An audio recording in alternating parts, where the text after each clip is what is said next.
Om Swastiastu. Assalamualaikum warahmatullahi wabarakatuh. Salam sejahtera untuk kita semua.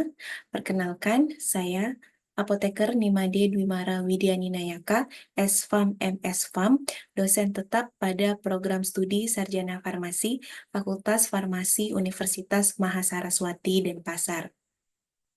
Saat ini saya sedang mengikuti proses sertifikasi dosen yang diselenggarakan oleh Kementerian Pendidikan Tinggi, Sains dan Teknologi, Direktorat Jenderal Pendidikan Tinggi tahun 2025. Video ini dibuat untuk melengkapi unsur pengajaran terkait dengan pernyataan diri dosen dalam unjuk kerja Tridharma Perguruan Tinggi. Pada kesempatan ini, saya akan memaparkan salah satu mata kuliah yang pernah saya ampu selama menjadi dosen aktif, yaitu mata kuliah farmakognosi.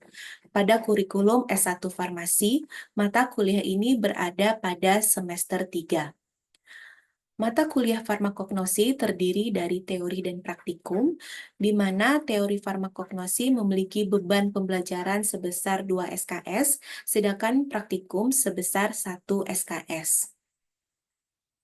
Adapun deskripsi mata kuliah farmakognosi yaitu sebagai berikut. Mata kuliah farmakognosi mempelajari pengertian, ruang lingkup, dan sejarah farmakognosi, jenis-jenis obat bahan alam, bagian-bagian tumbuhan yang mengandung bahan obat, serta fungsi dari bagian-bagian tumbuhan yang mengandung bahan obat, pengertian, penggolongan, dan tata nama simplisia, cara pembuatan simplisia, jenis-jenis simplisia nabati, dan identifikasi simplisia, serta standarisasi spesifik dan non-spesifik. Untuk capaian pembelajaran pada mata kuliah yang diharapkan, yaitu 1. Mahasiswa menghadiri dan aktif mengikuti perkuliahan. 2. Mahasiswa mampu memahami pengertian, ruang lingkup, dan sejarah farmakognosi. 3. Mahasiswa mampu menjelaskan bagian-bagian dan fungsi bagian-bagian tumbuhan yang mengandung bahan obat. 4. Mahasiswa mampu menjelaskan pengertian, penggolongan, dan tata nama simplisia, serta cara pembuatan simplisia. 5. Mahasiswa mampu menjelaskan jenis-jenis simplisia. 6.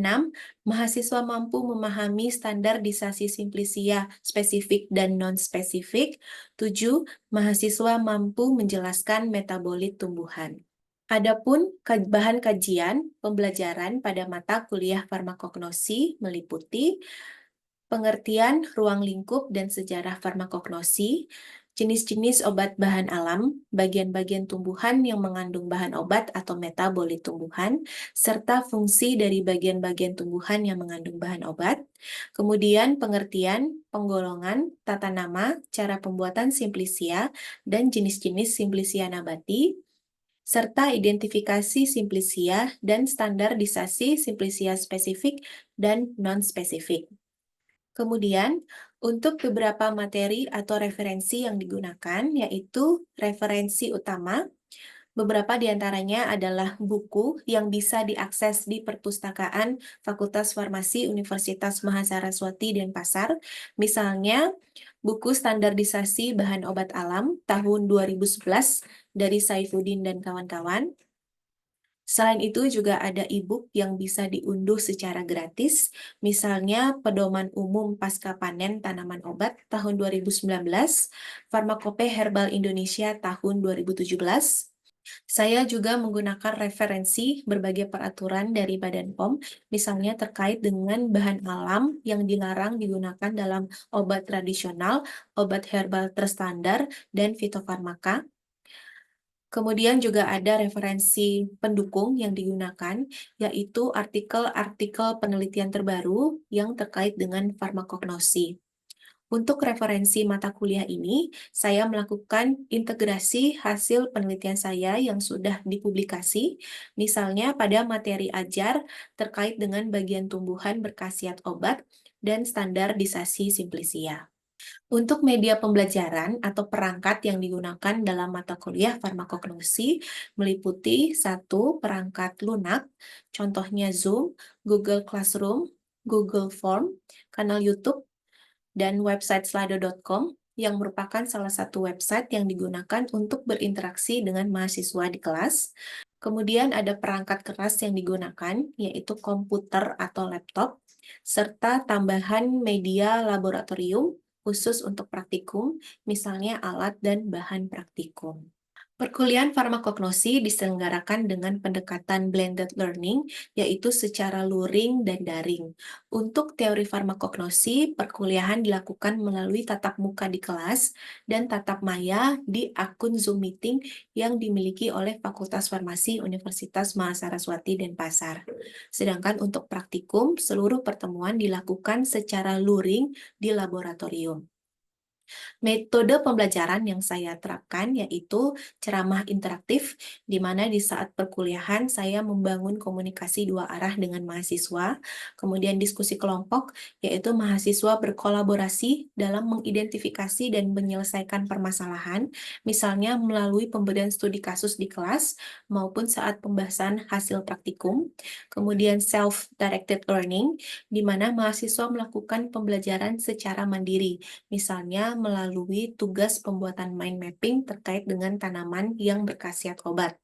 Selain itu juga ada project-based learning, yaitu pendekatan pembelajaran berbasis proyek, di mana mahasiswa menyusun resume dari jurnal-jurnal penelitian terkait dengan farmakognosi.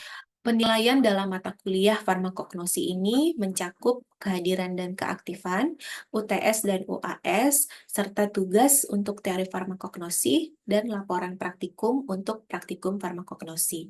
Untuk selanjutnya, mari kita simak video pembelajaran mata kuliah farmakognosi yang saya ambil dari RPS Prodi S1 Farmasi semester ganjil tahun ajaran 2022-2023. Adapun video ini mewakili salah satu pertemuan dari kelas teori farmakognosi. Oke, selamat siang semuanya. Selamat siang, Ibu.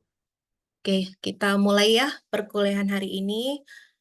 Hari ini kita akan membahas tentang Simplicia nabati.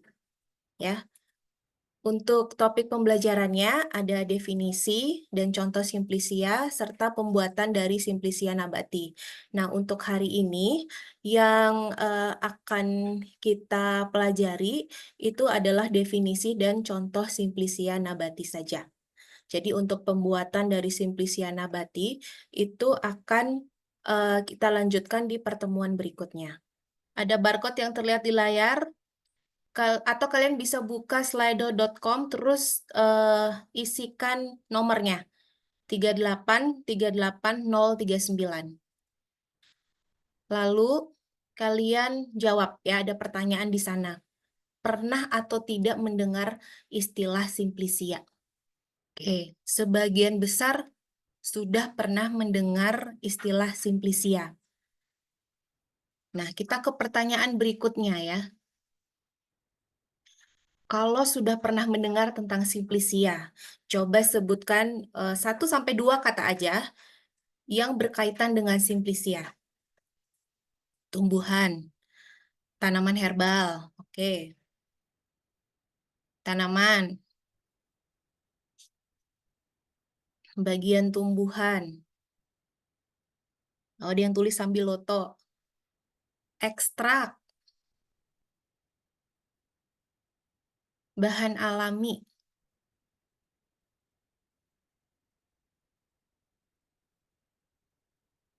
Paling banyak menjawab tanaman herbal ya.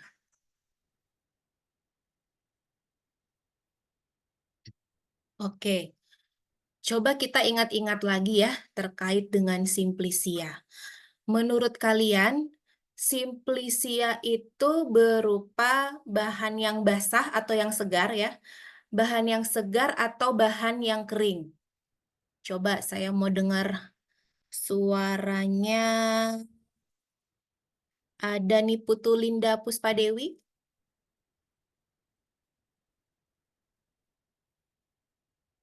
Bisa di-unmute? Ya, ada Ibu. Ya, menurut Linda, Simplicia itu bahan segar atau bahan kering? Bahan kering, Bu. Bahan kering. Oke, coba kita tanya temen yang lain lagi ya. Pande Baswara. Ada Bu. Ya, menurut Pande, Simplicia itu bahan segar atau bahan kering? Biasanya kering sih Bu. Kering. Iya, betul ya. Jadi kalau Simplicia itu bahan alam yang sudah dikeringkan. Nah, cara pengeringannya itu macam-macam. Bisa dijemur, jadi ditaruh di bawah sinar matahari, atau bisa diangin-anginkan, gitu ya. Atau bisa juga dimasukkan ke dalam oven. Tetapi untuk oven ini suhunya harus di bawah 60 derajat Celcius. Dan untuk Simplicia ini sebenarnya nggak cuman tumbuhan aja ya. Jadi bisa juga dari hewan. Ada Simplicia nabati, itu dari tumbuhan. Dan ada juga Simplicia hewani, itu dari hewan. Tapi kita hari ini hanya akan membahas tentang Simplicia yang berasal dari tumbuhan. Simplicia nabati. Dan juga Simplicia ini ya, dia prosesnya hanya melewati pengeringan saja. Jadi belum melewati proses ekstraksi. Jadi kalau ekstrak itu sama nggak dengan Simplicia? Kalau menurut saya sih berbeda ya, karena ekstrak itu dia melalui proses yang agar dia dapat ekstraknya. Kalau dia simplicia itu melalui proses yang sudah pasti pengeringan ya, lalu Iya, dikecilkan. betul ya. Jadi kalau Simplicia cuman sampai pengeringan, kalau ekstrak udah ada proses ekstraksi gitu ya. Kita lanjut. Nah, untuk istilah yang kalian perlu tahu juga, ada istilah Simplicia dan serbuk Simplicia. Bedanya apa sih? Kalau Simplicia saja, khususnya Simplicia nabati, itu bisa berupa tanaman utuh, ya, atau bagian tanamannya, atau eksudat tanamannya. Dan ada istilah lain yaitu serbuk Simplicia. Nah, serbuk Simplicia ini adalah Simplicia yang sudah diserbuk atau sudah dikecilkan ukuran partikelnya. Nah, biasanya kalau ekstrak itu diolah dari serbuk Simplicia. Jadi bahan, ya misalnya daun. Daun dipetik segar, habis itu dikeringkan, jadi Simplicia. Kemudian Simplicia daun ini diserbuk, ya, jadi serbuk Simplicia, baru kemudian melalui proses ekstraksi dan dapat ekstrak. Gitu ya. Sampai di sini ada pertanyaan?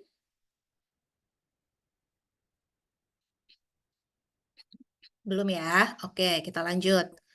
Nah, Simplicia nabati, seperti yang tadi saya sebutkan, itu bisa berupa tanaman utuh, berupa bagian tanaman, atau eksudat tanaman. Eksudat tanaman itu apa sih gitu ya?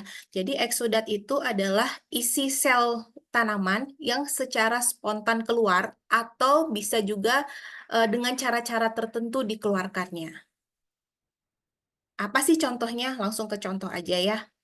Nah, contohnya ini adalah balsam peru. Jadi balsam peru itu getah ya, getah dari kulit kayu tanaman atau disebut juga dengan resin. Gimana cara dapatnya gitu ya? Ternyata tidak sesederhana itu. Jadi batangnya dipukul dulu ya, terus kulitnya diiris-iris, ditunggu beberapa hari.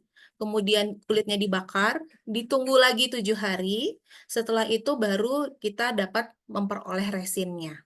Nah, biar kalian kebayang gimana sih cara mengambilnya, berikut ini saya tampilkan video ya, video singkat yang menunjukkan cara tradisional pemanenan dari balsam peru.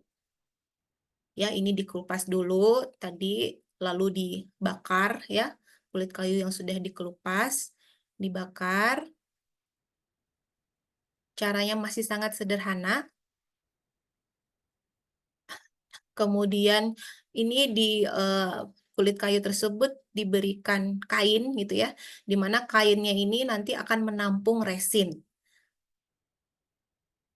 Kemudian kainnya ini diperas ya, lalu resin ditampung di dalam sebuah wadah. Kita lanjut lagi ya. Nah, Simplicia nabati, tadi saya katakan ada yang berupa tanaman utuh dan ada yang berupa bagian tanaman. Nah, kalau tanaman utuh, itu maksudnya tanaman bisa seluruh bagiannya digunakan atau bisa beberapa bagian saja. Contohnya ini adalah herba. Ya, kalau kita menyebut atau kalian membaca di jurnal, kalian membaca di kemasan obat tradisional, ada tulisan komposisinya herba misalnya gitu ya, herba pegagan gitu. Nah, itu isinya adalah campuran dari bagian bisa itu daun, bisa itu batang, bunga, pokoknya semua bagian yang di atas tanah. Kalau herba ya, semua bagian yang di atas tanah. Jadi kalau akar ada di Simplicia herba nggak? Tidak termasuk ke dalam bagian herba Iya. akar. Nah, ini saya ada gambar nih. Ini gambar apa sih? Ada yang tahu? Pegagan Ibu. Betul ya. Jadi pegagan. Nah, kalau pegagan ini memang biasanya yang dipakai adalah herba. Jadi seluruh bagian di atas tanah. Selain herba ya, Simplicia nabati itu juga ada banyak banget jenisnya. Ya. Kalau kita lihat di sini mulai dari folium ya sampai rizoma. Jadi tiap bagian tanaman itu ada istilahnya gitu ya. Misalnya radix itu akar, kaulis itu batang, kemudian semen biji, fruktus buah, flos bunga, ya. Kemudian daun folium, ini herba kita sudah bahas. Lignum itu adalah kayu, bedakan dengan korteks. Korteks adalah bagian kulitnya. Kemudian perikarpium, ini kulit buah, ya. Kalau buah tadi fruktus, kalau kulit buahnya disebut perikarpium. Kemudian ada rimpang, rizoma, umbil lapis itu bulbus, dan rambut itu stigma. Oke, sampai di sini ada pertanyaan? Izin bertanya Ibu. Perkenalkan nama saya Rendia, NPM 115. Jadi saya izin bertanya, mengapa pada pembuatan Simplicia itu suhu yang digunakan itu harus di bawah 60 derajat Celcius, Ibu? Terima Oke, kasih. terima kasih pertanyaannya, Arendia. Mungkin ada yang mau menjawab? Ada yang mau mencoba menjawab? Belum? Oke, saya jawab ya. Jadi kenapa sih harus di bawah 60? Tanaman itu ya, tanaman obat itu kan ada senyawa-senyawa ya. Ada senyawa-senyawa aktif atau senyawa-senyawa yang punya efek obat, yang punya efek farmakologi gitu ya. Senyawa-senyawa itu kita sebut metabolit. Metabolitnya bisa metabolit primer, bisa metabolit sekunder. Walaupun kebanyakan yang punya efek obat itu adalah metabolit sekunder.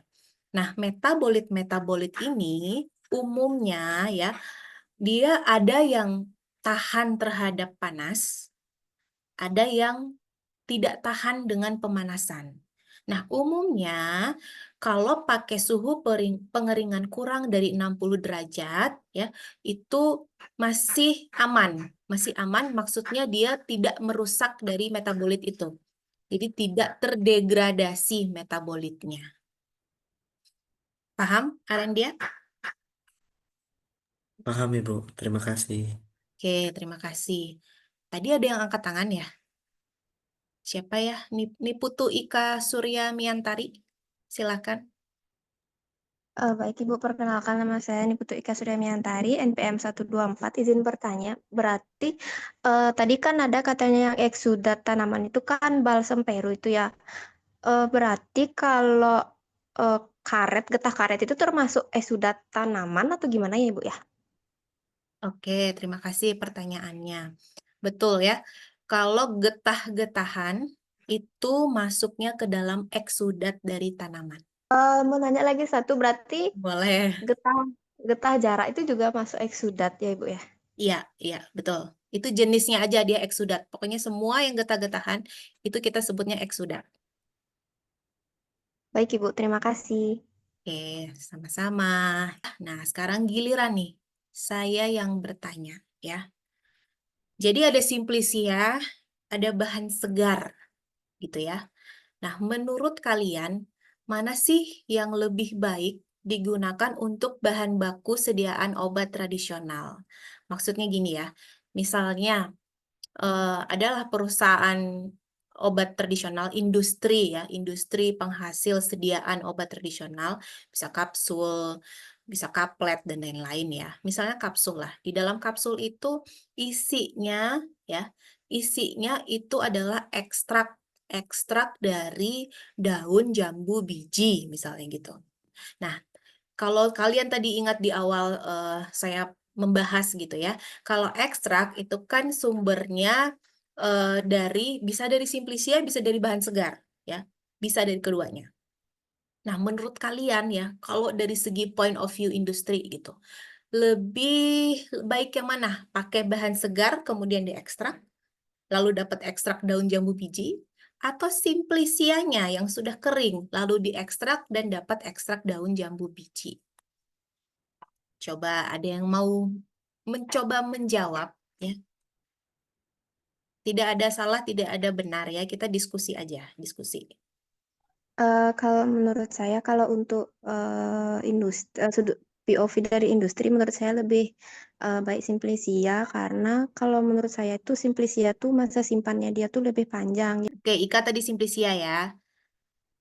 Coba yang lain ya. Saya mau dengar suaranya. Ida Ayu Diah Laksmi Dewi. Ya, Ibu. Ya. Pilih yang mana dia? Menurut saya, Simplisia itu lebih baik digunakan sebagai bahan baku sediaan obat tradisional karena dia itu lebih stabil, kemudian awet, terus dosisnya itu bisa ditakar gitu, sama lebih aman. Oke, Begitu. ya. Jadi kalau kita lihat dari sisi industri ya, kita langsung bahas saja. Sebenarnya keduanya ini ada plus minusnya ya. Itu tergantung dari jenis bahan alamnya tuh apa gitu ya. Nah, kalau misalnya tadi saya kasih contoh daun jambu biji gitu, memang lebih prefernya lebih baik itu pakai yang Simplisia. Alasannya beberapa yang tadi teman kalian sebutkan itu tepat ya, karena eh, masa penyimpanan dari bahan baku ini bisa lebih lama dibandingkan dengan bahan yang segar gitu. Tapi di satu sisi ya, untuk beberapa bahan yang dia rusak dengan adanya pengeringan, jadi sangat sensitif terhadap suhu, terhadap pemanasan gitu ya, atau rusak dengan penyimpanan. Nah, itu biasanya yang dipakai adalah bahan segar gitu. Misalnya kayak minyak atsiri gitu. Beberapa jenis minyak atsiri itu harus segera diambil minyaknya ya, ketika dipanen langsung diambil minyaknya. Sampai di sini ada pertanyaan? Sudah paham? Sudah, Ibu. Sudah. Oke, kita lanjut ya. Sekarang ada kuis ya. Sebelum kita mengakhiri pertemuan hari ini, ada kuis. Silakan diisi. Kalian bisa scan barcode-nya. Atau kalau yang tidak bisa scan, saya akan coba share di sini linknya ya. Sebentar. Oke, sudah submit semuanya? Sudah, Ibu. Sudah, Ibu. Kita langsung bahas ya. Kita ke soal pertama dulu ya.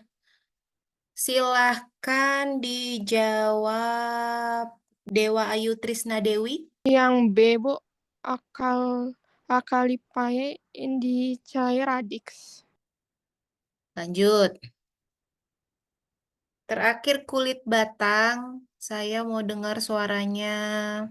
Iputu Aldi Mahendra. Jawabannya E, Bu. Jawabannya E. Alsiniae Scholaridis cortex. Oke. Gampang ya. Lihat belakangnya aja kalian sudah tahu bagian tanamannya itu apa. Sampai di sini ada pertanyaan mungkin? Sebelum kita mengakhiri pertemuan kita hari ini? Tidak Belum, ada? Ibu. Sudah cukup ya? Baiklah, terima kasih atas partisipasinya semua di perkuliahan hari ini. Kita bertemu lagi di perkuliahan minggu depan. Selamat siang semuanya. Selamat siang. Terima kasih, Bu. Ya, Ibu. Terima kasih. Sekian video pembelajaran mata kuliah farmakognosi yang dapat saya sajikan. Semoga melalui video ini saya dapat menunjukkan komitmen dan kualitas diri saya dalam menjalankan peran sebagai dosen. Atas perhatian Bapak dan Ibu asesor, saya ucapkan terima kasih. Om Santi Santi Santi Om. Wassalamualaikum warahmatullahi wabarakatuh. Salam sejahtera untuk kita semua.